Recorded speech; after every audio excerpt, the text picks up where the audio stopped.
And we are live. Welcome back, everybody, to Behind the ToolBelt, episode 291. I am your host, Ty Cobb-Backer.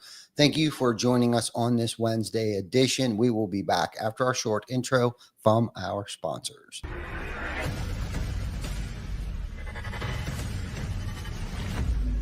TC Backer. Roofing, siding, windows, gutters, solar. Roofing, siding, windows, gutters, solar. TC Backer.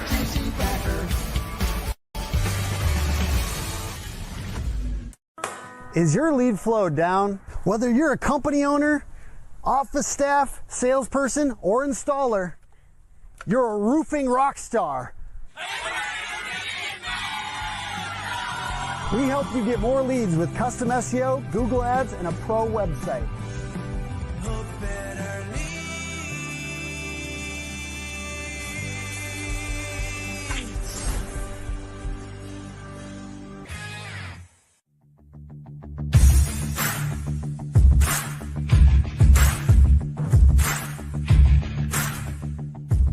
Welcome to Behind the ToolBelt, where the stories are bold, the conversations are real, and the insights come to you live, raw, and uncut.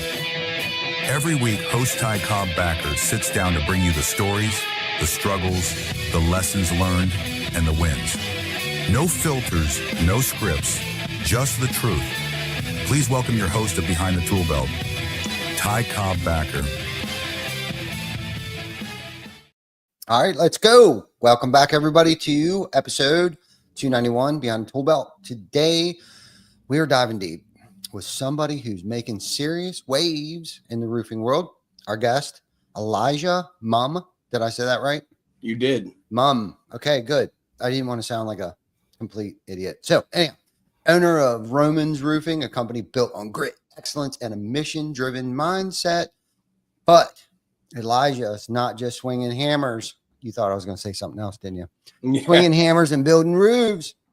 He's also behind a mic with, I'm sorry, I just totally had a brain fart there because I was thinking about swinging something. But as the host of the Roof Trolls podcast, where he dishes out raw, unfiltered insight on the state of the trades, the roofing industry, and everything in between. Today, we're going to talk about entrepreneurship, building a brand that actually means something, calling out the BS in the industry, and how Elijah is bringing leadership and authenticity back to the roofing game. Let's dig into this, man. Elijah, how you doing, buddy? Doing great, man. Super great. I'm actually a fanboy of this podcast as well, so I'm very excited to be a part of it. Man, thank you so much for coming on, man, and being so enthusiastic about coming on, and thank you. You're doing good stuff over there too. Being a fellow podcaster, we had a little brief conversation before we turned the camera on here, and talking about how it can become a full-time job along with being a parent and a full-time job in the roofing space and all that good stuff. So I know firsthand experience that what you're going through is not easy until you are actually behind the microphone, running and operating a roofing business, a sales team, and trying to be a good parent, man. It's a lot. It really is a lot. Yeah, 100%. So the podcast is like a full-time thing too. So there's a lot of people that will jump in and start one, and then that's why so many of them fizzle out, because I don't think that people understand the amount of hours that go into that. So you gotta find guys, you gotta vet them to make sure that they would be of quality, and then putting out something that's sustainable, that you can continue to talk about, that people are interested in, while grasping their attention, all while still being a father, still running a roofing company, still being involved in sales of that roofing company, and managing all those employees. So yeah, it's a full-time gig for sure. No doubt, dude. I got mad respect for you, man. I totally get it. I totally get it. So why don't we talk about, start out with the growth and operations of Romans Roofing? What separates, or let's go to the beginning. How did Romans come about? So the original idea of Romans was created actually by a local attorney by the name of Jeff Semko, right over there in Cherville, Indiana. And Jeff started Romans Roofing, named it after his son. They had a really good mom and pop feel to it. It was just a small local roofing company, and they were mostly geared toward retail work as opposed to storm restoration work. And a buddy of mine, actually childhood friend of mine, Angelo Saya, me and him worked prior for a couple companies. We went to a corporate company, and at that corporate company, some changes were made that didn't align with what our beliefs were. He parted ways with them, and he went and partnered with Jeff, actually, and worked there for about 2 years. So they had this thing going.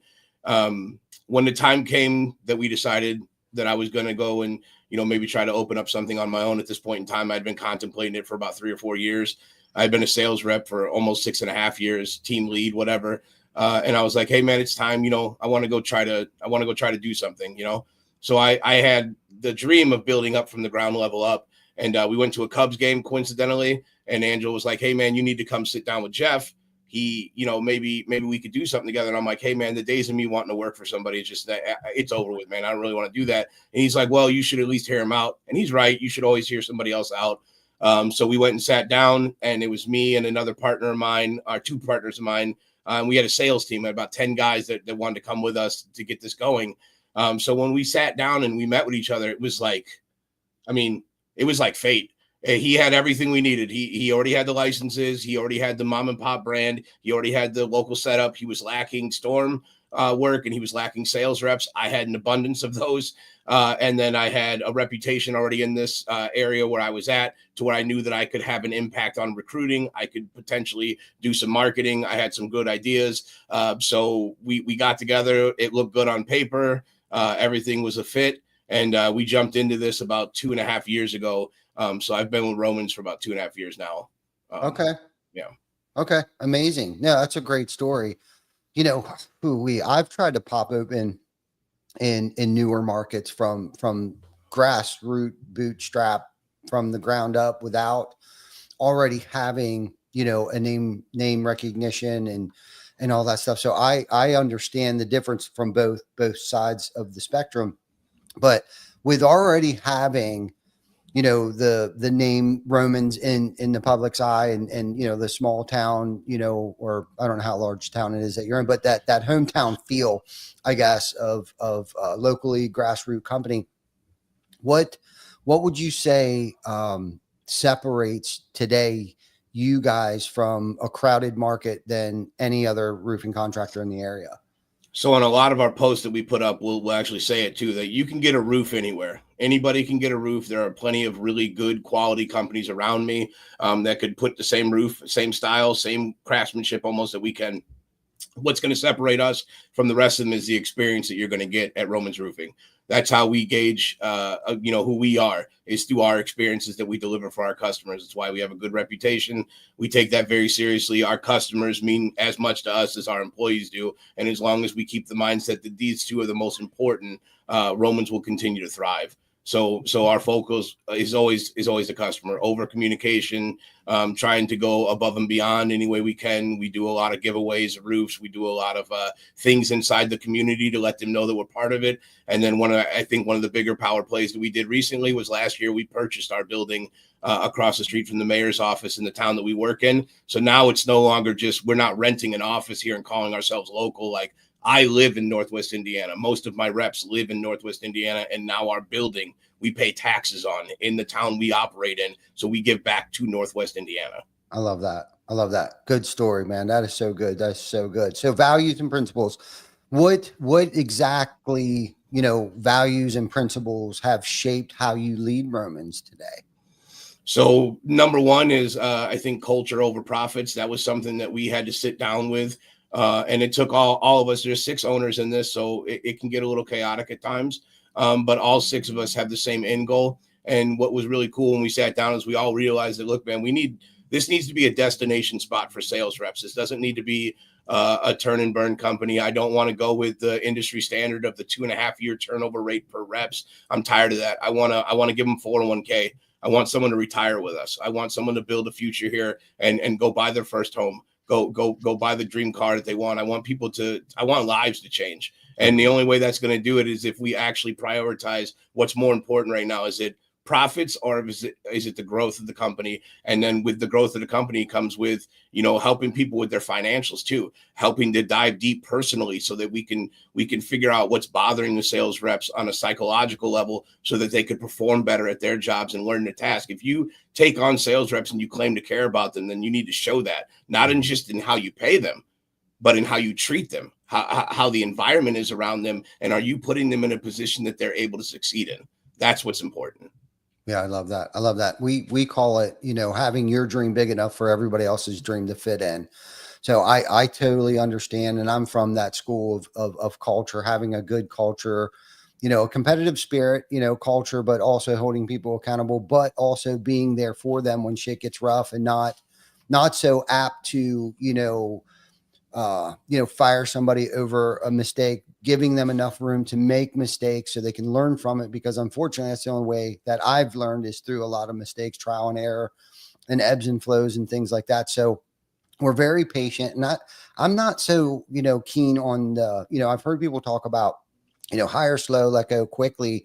Like, I understand that to a certain extent, like definitely should hire people slower, and but also give room, because there's learning curves, right? Like, where some people have, a learning disability, where they may not came from the roofing space necessarily, but they have the good qualities that actually fit, like 3/4 of the qualities that do fit the culture, but we just got to get them up to speed on, like, our CRM, how to pull a roofing aerial measurement tool, or the technique of, like, when they're at the door, just things that are teachable, that are skills that they can learn, but it might take them a little longer than some people. And I really feel like that's what separates a good quality company that's in it for the long haul, is building that family-like culture that we're all in this together. So I guess my next question for you would be, is like, how do you find and train quality people to represent your brand in the field? So finding people has been a lot easier as of lately. We do a lot of Indeed. But at one point in time, we had a fully staffed squad here, and like you said, due to a magnitude of reasons, you lose some people along the way. That's just the way business is. Even if you give them multiple opportunities, some people will grow so big financially, or are in a position, they'll have a hot few months, and you know how that goes. Now they're ready to be an owner and they know everything about the industry, so you're going to lose people on the way. What we do is we do a lot of recruiting. We do a lot of videos. Our videos tend to draw attention locally, because a lot of companies aren't doing what we're doing online. So we'll get people that'll reach out to us. Word of mouth is everything. It's developing your reputation in the community. So people will apply here randomly throughout the year. We'll get a lot of those. And then I got a large sales team, so those guys will, word of mouth gets out, people start seeing the success that they're having, and then you got other people that want to go with us too at that point. But once you get them in here, that's really what matters, because anybody can learn how to sell, but we want them to do it the Romans way, and we hold ourselves to a higher standard as far as education goes and training. So you're going to have to learn how to do things, and then that's really where when you get them in here, it's so crucial that first 2 weeks that they're in here, because you need them to see everything, and you don't have much time to do it, because you got to see how they're going to react to all of it. So what we're doing now is sending them out in the field with different people, so they can see different aspects. Maybe it's an ITEL pool one day, maybe it's an adjustment, maybe a signing, maybe it's just door knocking, whatever the case may be. But they need to see all the stuff that they're going to be doing, and then working with them in the classroom equal amount of time too, so they understand that, to me, real sales reps, your performance it matters on the back end, not the front end.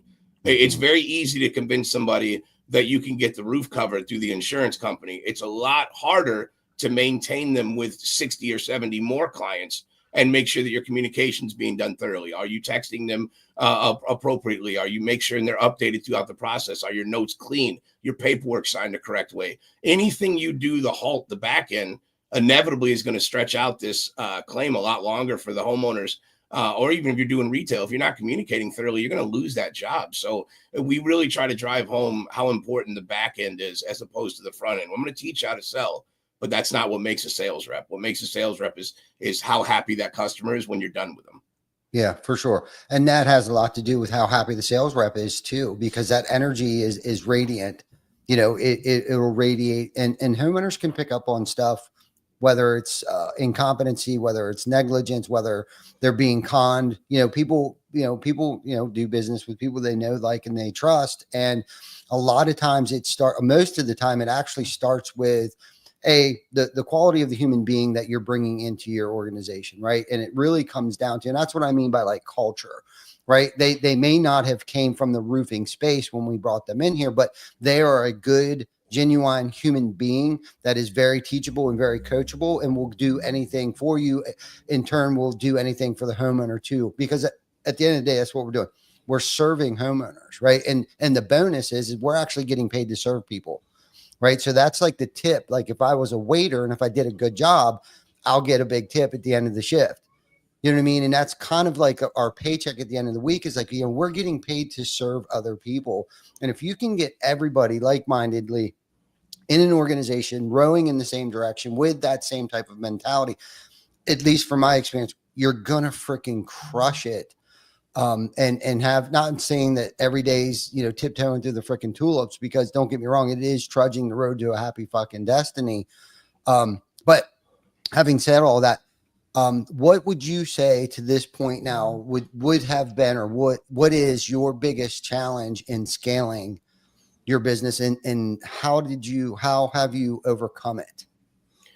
So the biggest challenge was making sure that we were set for this. So it was creating a process, a rigorous process, and one that we still, full disclosure, are working on right now. I mean, 2.5 years of really diving into this, and we've developed so far. I think sometimes you need to really reflect on where you've come from to where you are right now, because a lot of owners, it's really bad in the industry. They have a really warped way of thinking, because they feel as though if they're not at $20 million, they're not successful, And I think that if you just took a step back and just relax for a minute and look back, like, man, look how far I've come in these 2 years. You are growing, and you may not even know you're growing, but you're holding yourself to such a high standard of growth that's unrealistic for most companies to even meet.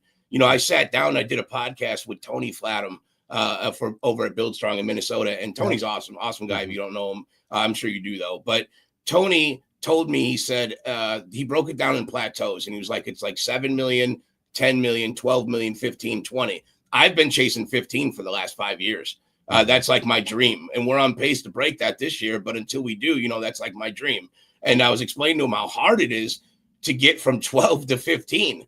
And he had a year he had $64.5 million in 1 year. And he was explaining to me that his goal that year was like 20 or 25. And that just goes to show you really don't know where this is going to go. So it's important to hold on to your principles and then be thankful, and also look back and give yourself kudos sometimes along the journey.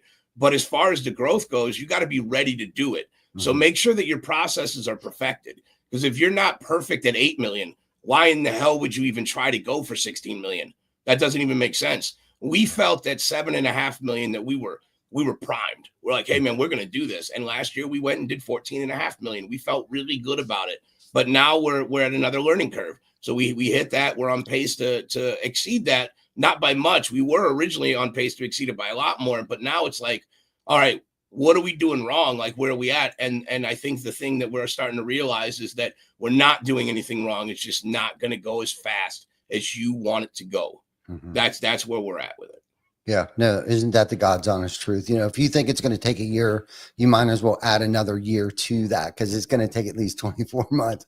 And you said a lot of good things there too. And my advice for somebody that is in growth mode, not to grow too fast, too quick. And I've gone through many different seasons where, we kind of went stagnant, but fortunately what I've seen over the years is like you have like a year or two of growth, but I also suggest that like having a year of where you I call it the correction year. Okay. Because in growth mode, all finances are going back into the business, whether it's marketing, sales reps, training sales rep, all these things that cost money.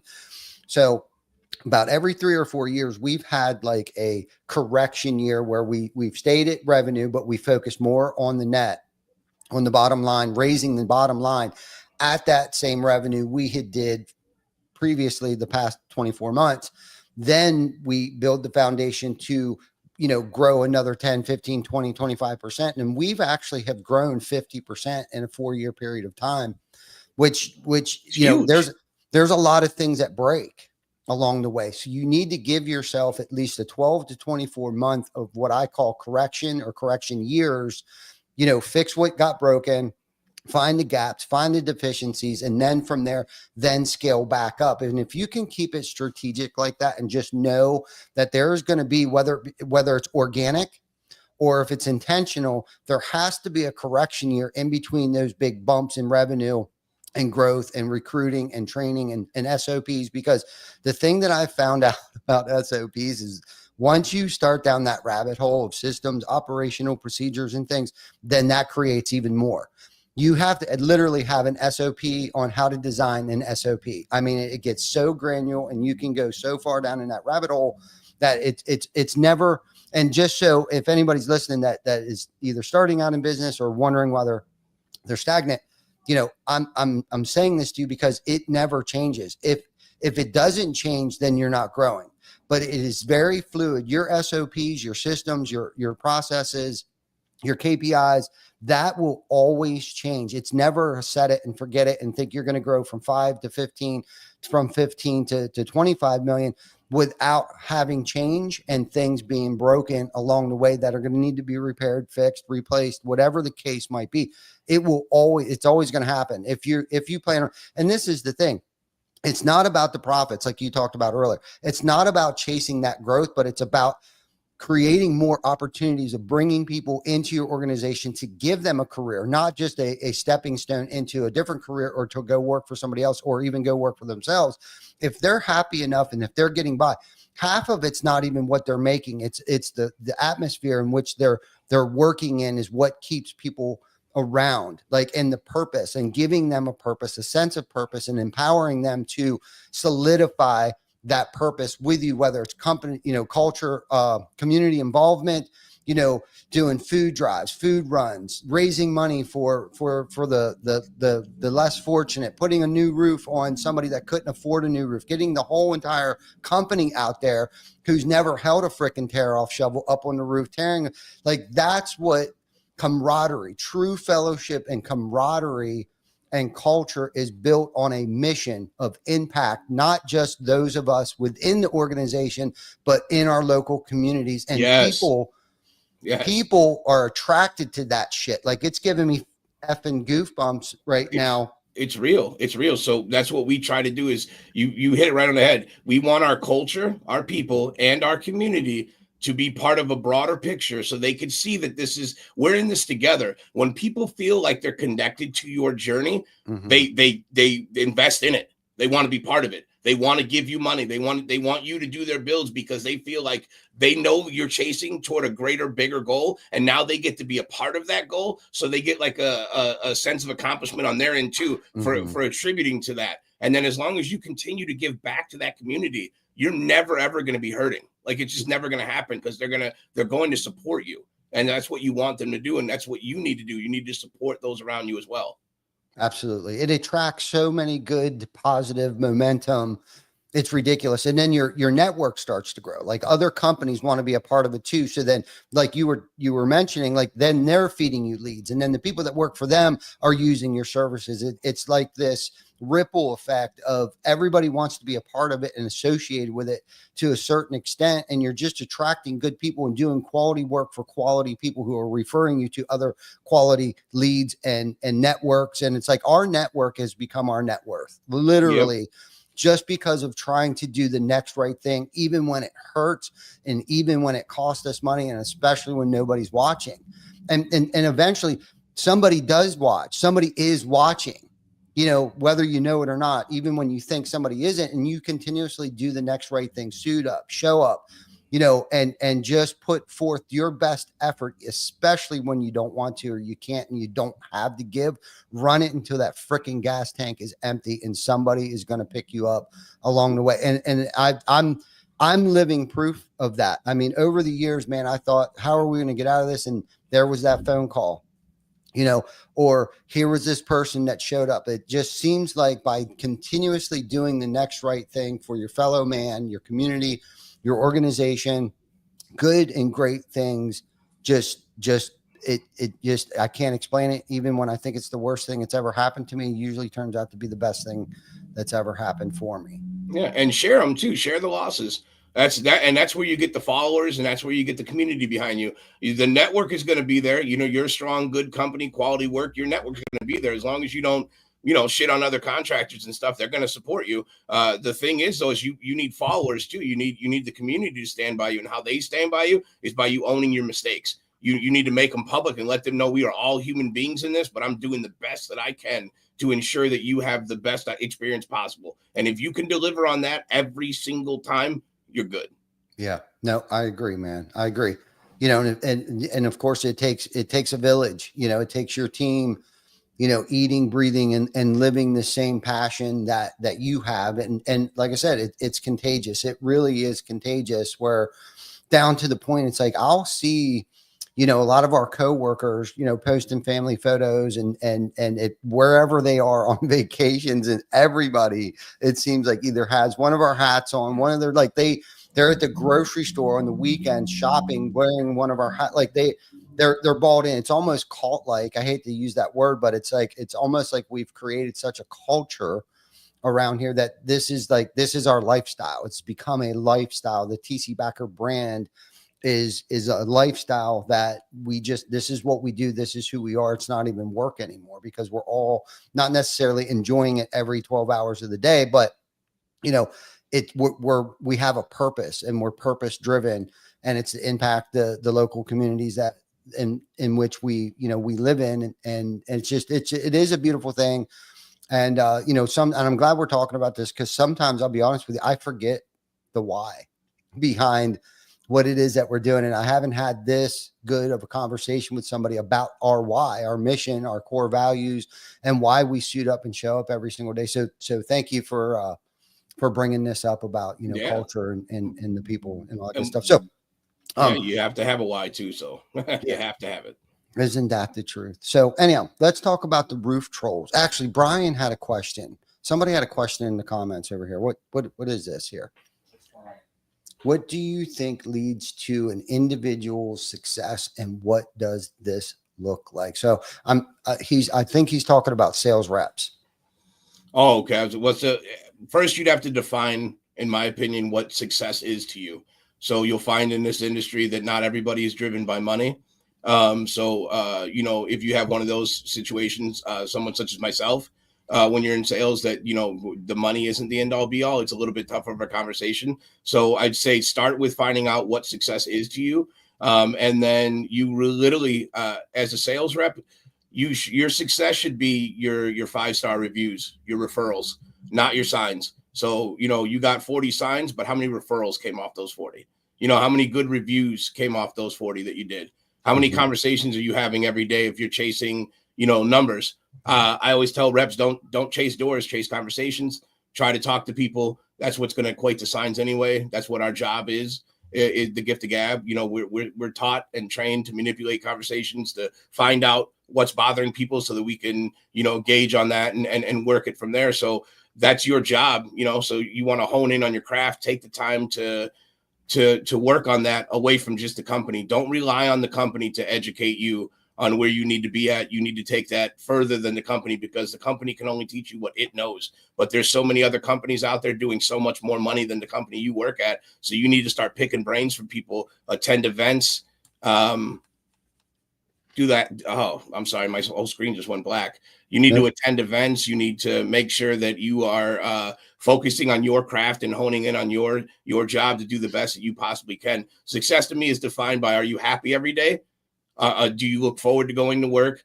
And are you being paid correctly by doing the job that you're doing? And if you have all those three things lined in place and you feel good about yourself, then you are successful. Amen. Great response to his question. That was good. That was super good. So hopefully Brian got something out of that. Brian, if you got any other questions, man, please put them in the comments. Okay. So let's talk about the podcast. Okay. What made you decide to start Roof Trolls? So Roof Trolls, I always wanted a podcast anyway, for about 5 years. I wanted to have one anyway, just because they're fun. I listen to a lot of podcasts.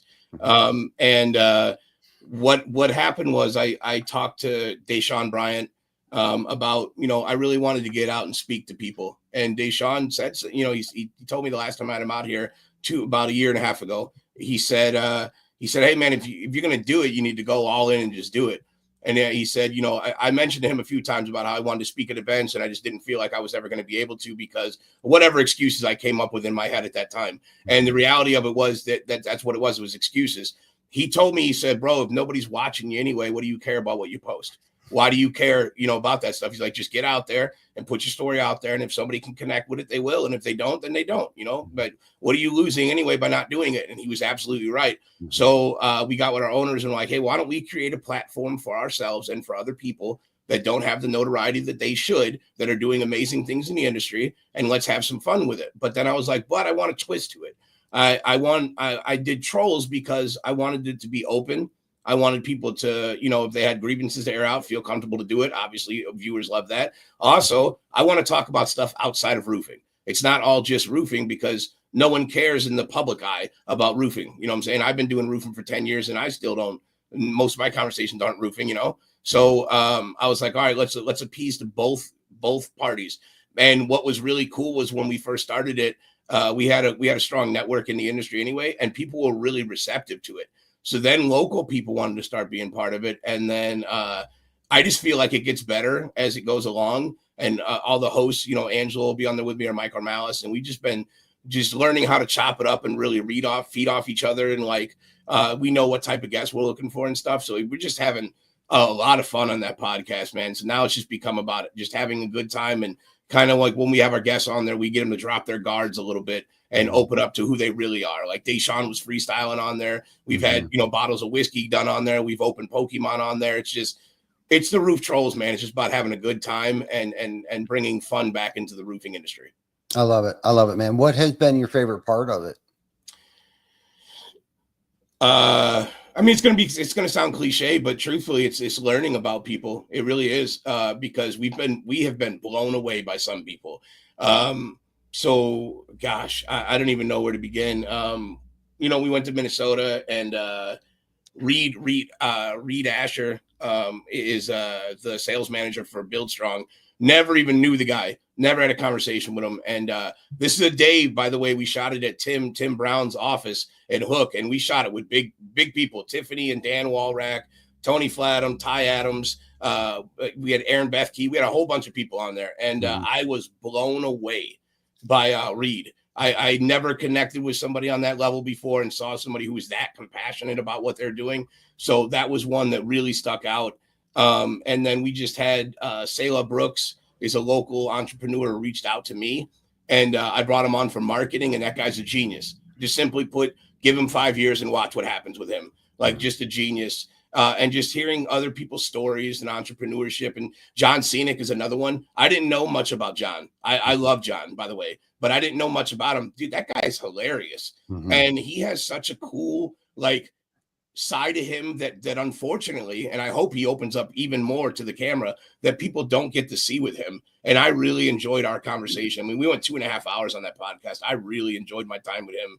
And then there's so many amazing people, like Goldstein, who I know you guys know really well. He's another one, man. I hope that he turns that camera on and really puts his face out there, because that guy is so caring and genuinely is about helping people. Reggie Brock's another one, Jay Bradley. The roofing industry is such a beautiful community. And as we start getting guests on the podcast now, it's just like, man, you realize how cool everybody really is, and how many good-hearted people there are. The roofing industry is in good hands right now. That's why it's so important to talk to the youth and try to move them up and get them to understand it, because there's so many good souls right now. We need to keep that momentum going. Yeah, no, I love that. And I would say that's probably one of my favorite things too, is how we were able to connect with people that, we probably wouldn't have met any other way outside of the podcast. And I've made personally good, true friendships. Eric O, Mike Goldenstein. I mean, the Sean Bryant was one of our very first guests 5.5 years ago when we started this, and he opened up so much. And still to this day is one of my favorite episodes. And I love it every time he comes on. And I got to see some sides of him too, that, like you said, that most people don't get to see, be outside, beside outside the camera. um and the personal connections that we've made, and the things that I've learned from people too, like we don't have to pay for their services. We just bring them on the podcast and start asking them questions, and my team's writing notes down. No, I'm just kidding. But I mean, you could. You could. Yeah, I'm all for that. I believe that the roofing industry should be stealing content from each other. We should be bouncing ideas off each totally. other, because that's how they get better. That's how we Mhm. all get better, is by working together to do this. I'm okay with that. If somebody, I tell people when I speak, if you want to go on my social media and take my ideas and spin them off on your own, I'll send you the videos. I'll send them to you. I'll send you the script that I made when I wrote the video. I don't care. It's only going to make us all better. You stepping your game up to get to my level means that I got to step mine up to stay above you. So let's do it, man. Let's work Totally. together to get better.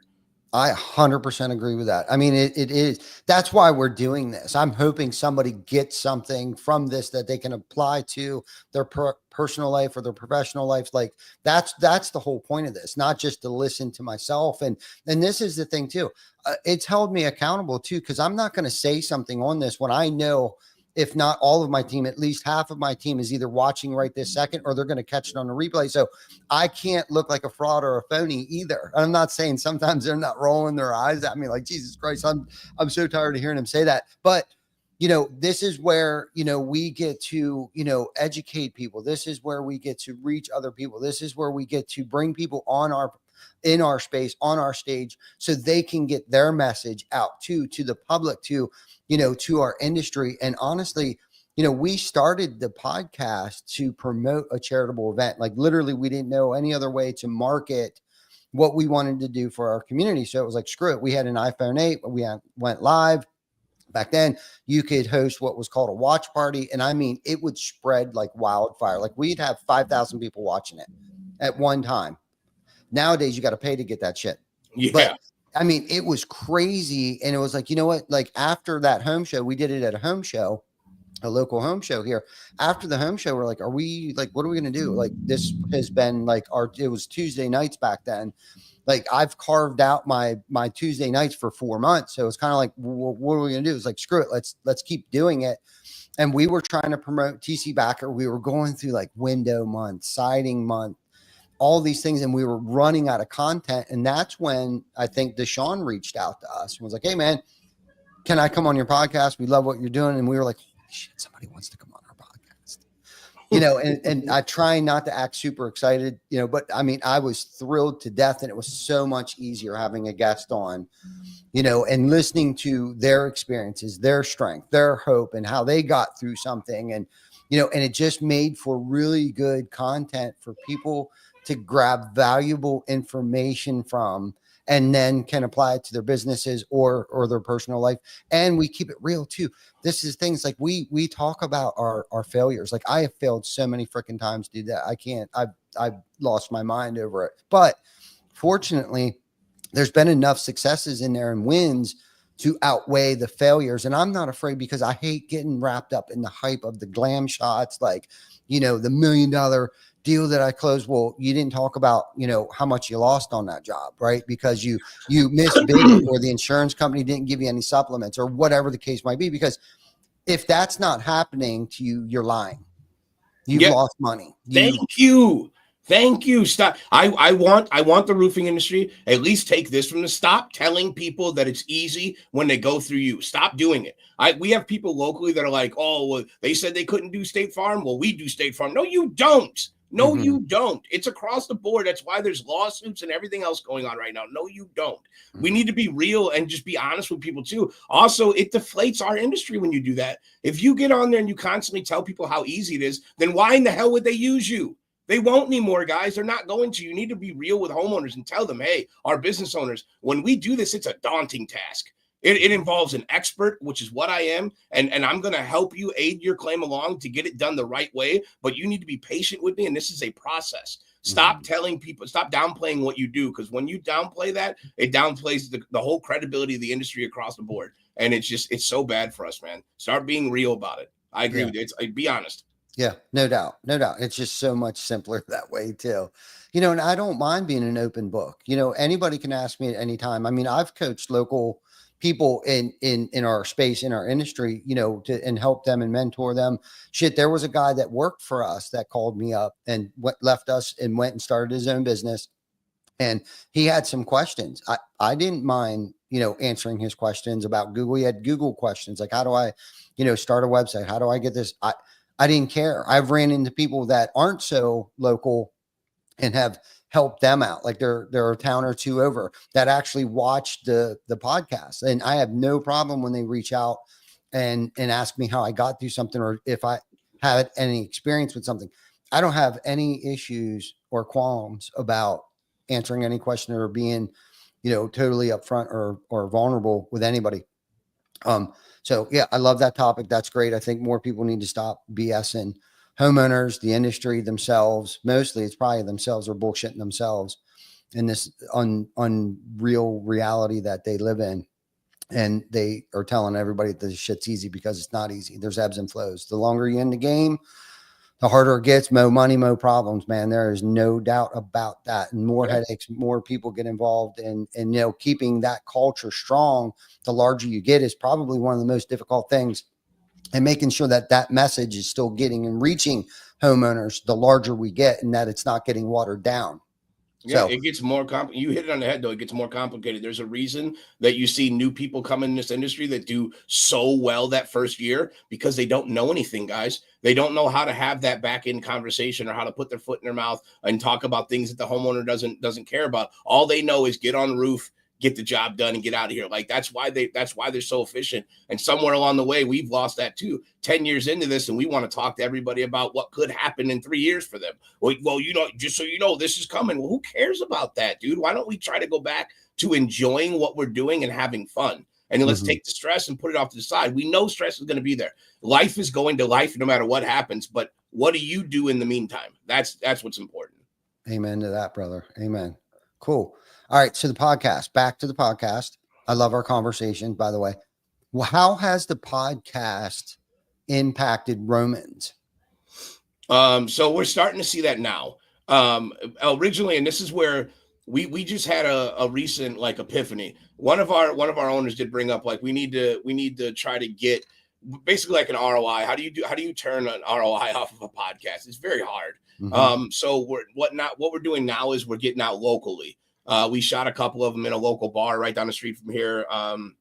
I got a UFC gym that wants us to come and shoot one. We got a guy who's doing like a basketball league that's going to be on our podcast here. And I've had just a ton of different entrepreneurs that are local here. So we're trying to branch out locally now. But what we're seeing, though, is the reputation off of it. The roofing industry, for one. I've been to a couple events since we started this, and I've been stopped a few times and was like, hey, man, you know, I really like your podcast. Really funny. Yesterday, I was just telling my owners this. I was at the gas station with my daughter, and I was standing there, and a guy walked up from a landscaping company, and I was like, hey, man, I watch your clips like on YouTube.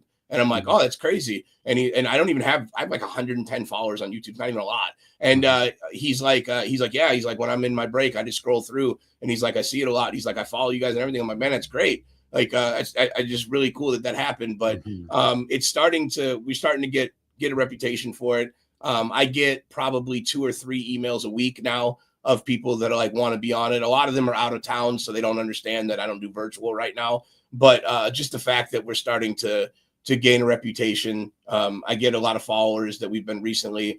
People scroll through and watch the videos and stuff. And right now it's the beginning stages, man. It's only been 11 months for us. So we're just going to try to keep consistently putting out episodes every Monday, and really just driving home the podcast, promoting it, putting the episodes out there, making them easily accessible. And then we don't really turn down guests, you know, unless you really just aren't it, you know, and there's a couple people that just aren't it for the camera.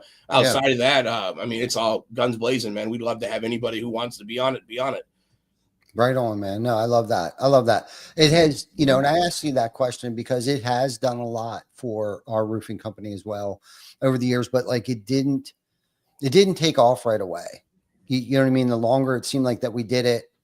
And we too still don't have a lot of followers on YouTube, but that doesn't mean it's not reaching a lot of people. And unfortunately, you know, to get 1 million followers, that means technically probably 2 million people have watched at some point in time, one of their video clips, because most people just don't subscribe. So you never know who's watching. That's the thing I think I've learned the most, because I too have ran into people like at the supermarket, the grocery store, or just out and about running errands, and they'll approach me and they're like, man, I really like what you said the other night. And this goes back to, I do a challenge every now and then. It's called the Fearless 44.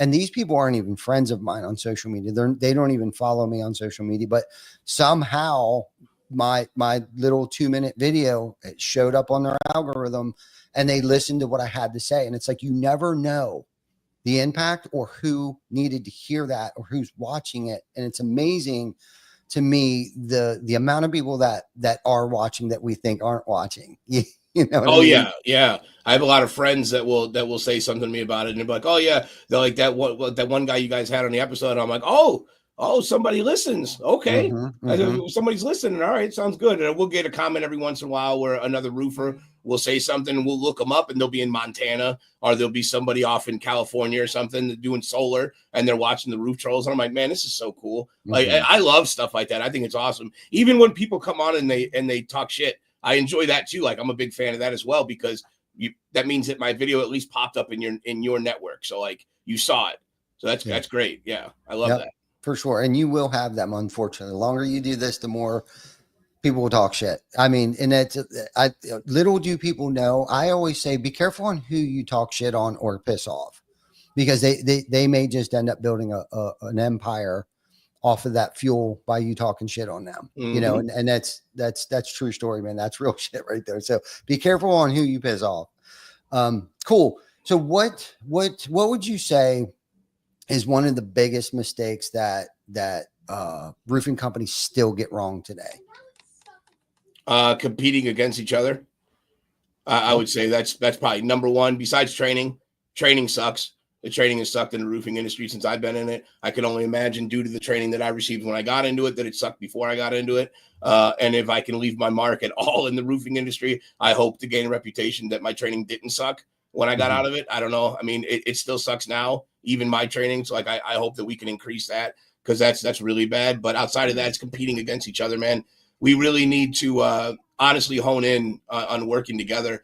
We all have the same common enemies. We all get upset when out-of-town roofers come into our areas and they do bad, shitty work, and they leave the homeowners unhappy or take advantage of them. We all battle with the insurance companies. So why are we stepping on each other's throats?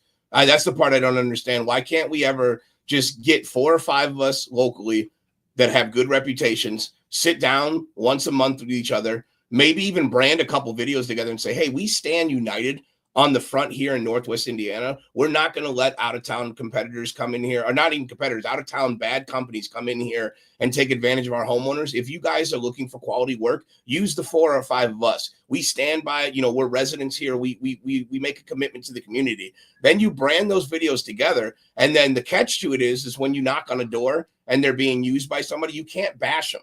You got to say, hey, that's a great company to use. I'm glad you're being taken care of. Is there anybody else in your network that could benefit from my services? That's the approach that we take. And in doing that, you all will watch your revenue go massively higher than what it has been, because you're putting a stranglehold on your market, which means that you're literally eliminating all your competitors. And even though the company that you were competing does $20 million, if they go to 25 million, but you go from 10 to 15, then did you lose in that situation? No. So who cares if they get better? That's great. Why don't you pick their brain over the course of the next 2 years while you guys are partners, and find out what's working for them in the industry that you work in your market? Why are they at the success level that they are and you're not? Why don't you work together and team up to do that? I'm not saying share bread. You guys can still compete against each other the right way, but that's the thing. Do it the right way. But once you can take the market and limit it to 3 or 4 companies, and you guys do events together and you brand together and you contribute to the community together, instead of 1 roof giveaway, you're doing 4 roof giveaways.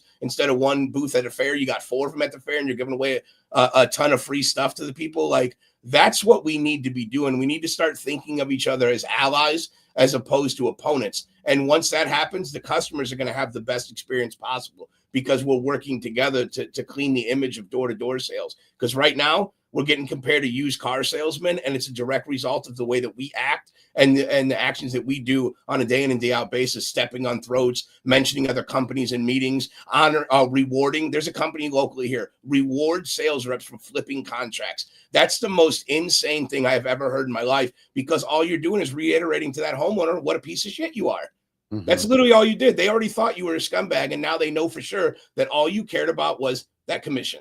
That's all you had on your mind. If you want the homeowner to be helped, then you should want them to be helped. It's not their fault that they made it to the door before you did. If you cared, you'd have been out at 7 o'clock in the morning banging doors down, so you could assure that went to you instead of to them. So be mindful of that. And the only competition we really have is ourselves. It's cliche, but it's the truth. Look in the mirror. That's who you compete against. As long as you keep that mindset, you'll be fine.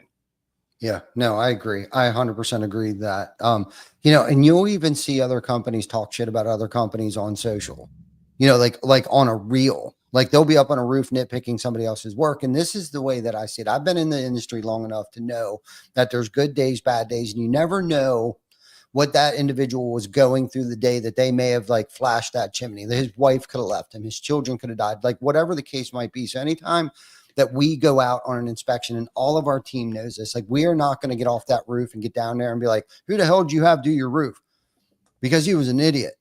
First and foremost, you nailed it. You look like the idiot by bashing somebody else. Nobody actually wants to do work with a snake. So you're coming in here, you're going to talk trash. Nobody wants to be a part of like that conflict or that confrontation. You know what I mean? Honestly, at the end of the day, they want to go with an ethical person that'll come down. And I've been put on the spot already with homeowners where it's like they're drilling me, like, did they do it right or did they not do it right? And it's kind of like, there's multiple ways of doing this thing. So I can't necessarily say that they did it wrong, but it's not necessarily the way that I think I would do it. Right? There's a way to speak to a homeowner about other contractors' work or how they operate, because your actions speak louder than words. So if I'm sitting here just running my mouth right now, none of that really matters. It's my performance. And I kind of talked about this a little bit last night. It's kind of like, by me saying I'm going to lose weight doesn't mean I'm going to lose weight. I have to put the action in, right? I have to go to the gym. I have to lift the dumbbells up. The dumbbells will not lift up for me. The book will not open up and read itself for me. I have to read the book if I want to be educated. And it's no different than I can say I'm the greatest, I'm the cheapest, I'm whatever out there. But if I'm not cashing that check that my ass just wrote, words are shallow or hollow, and they're falling on deaf ears. I agree 100%. And also with the shoddy work too, you don't know what the homeowner said. I've been out there a million times and the homeowner's like, hey, I can't afford that way. Is there anything else you can do? And then, you provide them with something, you tell them, hey, I don't recommend you do this, but this is how you could save a couple $100 and it'll stop the leak temporarily. You're going to have to come back and do this later. And they go, okay, that fits my budget. And then the next guy comes and he's like, oh, look at this. They should have never done this. I don't know why they did this. You don't know, like you said, you don't know what they were going through, what was set up or anything like that. Plus, it's not really your business to do that anyway. That's not what you're out there for. Now, manufactured damage, I'm all about that. Go ahead and put that person on blast because we need to stop that in our industry. But the repairs thing, yeah, I agree with you. And we see it all the time. People getting ripped up with no defense to themselves. Like, that's why I try to stay out of those forums too in Facebook. I'll occasionally go in there and I'll ask about a CRM or I'll ask something like that. But with the whole, is this hail damage or how much do we pay your reps and all that stuff? All it does is infuriate me when I read the comments coming in because it's so wrong. And it's the same thing. Even out here, someone will put up a post and they'll say, does anybody have an opinion of Roman's Roofing? They came by my house and I'm thinking about using them. All it is a bunch of comments about, oh, don't use them, use us, use this company. Or they'll start putting their business on. They're like, bro, that's not what they asked. They asked if anybody had an experience with us. Our 4.9 Google rating. Did anybody have an experience? That's what they're asking, not to use you. But a lot of companies, that's all they care about. It's commission. And eventually you're going to get exposed. You really are. Like, eventually someone's going to stop and be like, dude, isn't it weird that every post that guy attacks the companies? Like, isn't it weird that he's sitting with a 3.9 Google rating, but he's telling you about how shoddy everybody else's work is? Like, eventually that catches up to you guys. Like, it just does. Isn't that the truth? No shit. No, good stuff. Okay. So we're getting down to our 1 hour mark here. So I got a couple more questions for you. So what's next for you? Any big projects coming up at Roman's Roofing or your next big moves with the roof trolls? So both. Okay. So coming up for Roman's Roofing is the possibility of expansion to Michigan. We've been pretty open about that. I don't know that it's going to happen right away, but we're within the next calendar year. It is happening. We will expand to the Michigan area because we're in a blessed part of the market. So in Northwest Indiana, I'm only a half hour outside of Chicagoland, and I'm a half hour, 45 minutes away from Michigan. So I have the Aurora, Illinois office now that we all have together, and then the Hobart, Indiana office. So then we're going to hopefully branch out to Michigan, which will put us across the Midwest. The big moves for the Roof Trolls is that we are hoping to eventually have a mascot, and then my goal is to start attending events. I'd like to set up a booth like Eric does, like you guys do. I'd like to be at IRE. I'd like to be at Door to Door Con. I'd like to be at some of these other bigger company or events going on, RoofCon or whatever, so I could sit down with some guests that I don't have access to all the time.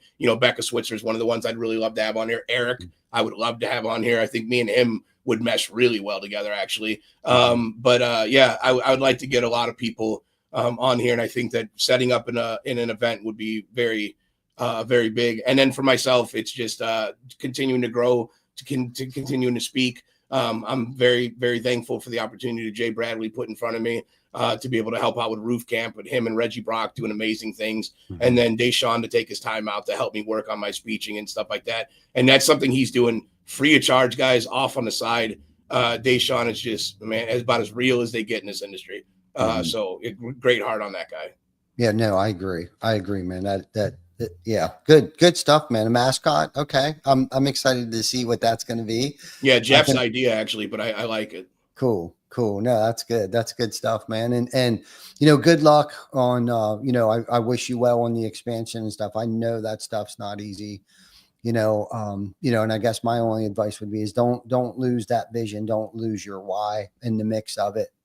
You know what I mean? Because it's easy to do, and it's not hard for it to get away from you because of working that amount of hours, and making sure you have the right team around you to perform at that high level. And that way the standards don't get lowered. The bigger you get, that's probably our biggest struggle moving forward. So if there's anything we can do to help you, what, like, in terms of like, what's the easiest way that somebody could follow you, connect with you, or learn more about, what it is that you're doing? What would you say? You could follow Roman's Roofing's page. It's very fun. We try to create fun content, educational content. You can also add me on Facebook. I'll be glad to add somebody, pick through, the videos and stuff. I've only been posting now on social media for about a year straight. So like I'm still getting my feet wet too. You could also find the Roof Trolls on Facebook or Instagram. On the Instagram page for the Roof Trolls, that's with a Z at the end of it. We just do a lot of clips. That's all it is on Instagram. Facebook is more like a little bit more in depth, but a lot of clips too.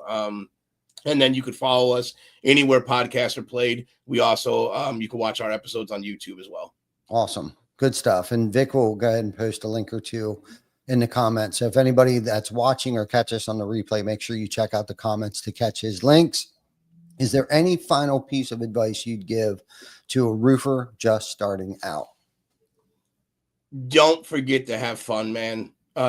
Get out there, put your story out there, make sure that you take marketing very seriously. And then the best advice for a new roofing company or for someone getting into this, understand that you are your own entity too outside of your company.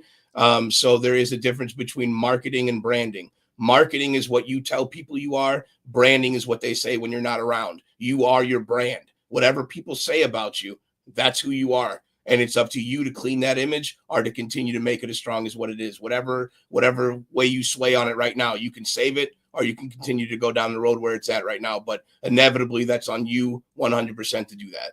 Amen. Way to complete that. Yeah. Always continuously work on yourself. And I agree with the marketing and the brand piece of that. So thank you for that advice. And if anybody wants to learn more or find out, or have any questions, please check us out at www.beyondthetoolbelt.com or tcbacker.com, any of those, or my personal page. And Elijah, thank you so much for coming on the show. We appreciate you carving out time. I know you're a busy dude. And if there's anything that we can do to give you a hand, you have any questions, please feel free to reach out to us. Right on, man. I appreciate it. And thank you guys for having me. I'm literally, I've been watching it for a while and I'm so pumped to have been on it. So thank you. Thank you so much. Till next week, we'll see you guys, and take care of yourself and stay dry or stay cool wherever you're at in the world. We'll see you next week.